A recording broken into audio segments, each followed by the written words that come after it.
Hello hi అందరికీ నమస్కారం అండి. Welcome to CK Gautam blogs. ఈరోజు పొలంనే టమాటా మార్కెట్ యార్డ్లో టమాటా రేట్లు ఏ విధంగా ఉన్నాయో ఇప్పుడు చూద్దాం.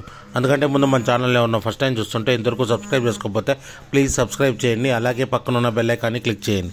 ఇక నేను పెట్టే వీడియో మీకు యూస్ఫుల్ వస్తే ప్లీజ్ లైక్ కొట్టండి.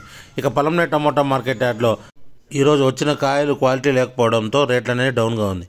ఇక్కడ స్టార్టింగ్ 15 kg బాక్స్ ఇప్పటివరకు జరిగిన యాక్షన్ ప్రకారం 10 రూపాయల నుంచి 60 రూపాయల వరకు తీసుకున్నారు థర్డ్ రకం క్వాలిటీ. 10 రూపీస్ నుంచి 60 రూపీస్ వరకు తీసుకున్నారు థర్డ్ రకం క్వాలిటీ. ఇక సెకండ్ రకం క్వాలిటీ విషయానికి వస్తే 15 kg బాక్స్ వచ్చేసి 70 రూపాయల నుంచి 110 రూపాయల వరకు తీసుకున్నారు. 70 రూపీస్ నుంచి 110 రూపీస్ వరకు తీసుకున్నారు సెకండ్ రకం క్వాలిటీ. ఇక టాప్ అండ్ టాప్ విషయానికి వస్తే ఇప్పటివరకు జరిగిన యాక్షన్ ప్రకారం 120 రూపాయల నుంచి 280 రూపాయల వరకు తీసుకున్నారు. 120 రూపీస్ నుంచి 280 రూపీస్ వరకు తీసుకున్నారు ఈ బాక్సు పొలంనేరులో. ఇది ఈరోజు పొలంనేరు టమోటా మార్కెట్ యార్డ్లో టమోటా రేట్లు. ఈ వీడియో కనుక మీకు నచ్చినట్లయితే తప్పకుండా లైక్ కొట్టండి. ఇక ఇలాంటి మరిన్ని మార్కెట్ వివరాల కోసం మన ఛానల్ని తప్పకుండా సబ్స్క్రైబ్ చేయండి. థ్యాంక్ యూ, మీ గౌతమ్.